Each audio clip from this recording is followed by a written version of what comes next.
Fearful of losing what little they had left, people rushed to the banks to withdraw their savings. But the banks, too, were short of cash. 1 year after the crash, 800 of them had failed.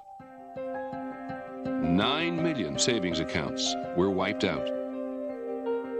There was a janitor called George Gallies who had $1,000 in the Bank of the United States.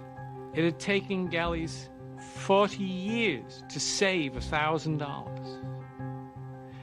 After spending 2 nights and 2 days in the pouring rain outside this shuttered, locked bank, literally beating on the walls with his hands in frustration, he realized he was never going to see 10 cents of his money.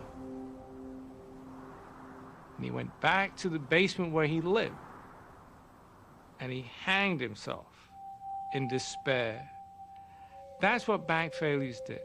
They crushed tens of thousands, maybe hundreds of thousands of ordinary people like George Gallies.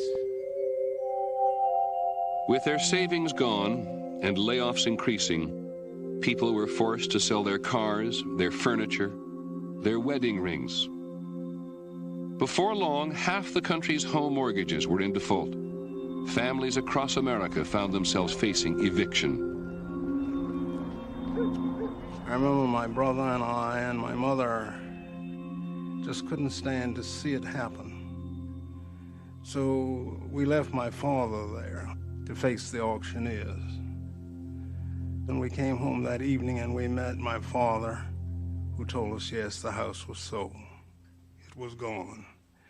And everything that we had had was no longer ours. The land was gone, the house was gone. And we had 30 days in which time to move out. And my mother sat on the side of the bed and cried. It was the first time I'd ever seen her cry. I'll never forget that moment. That's how our family was affected, and we were not unique.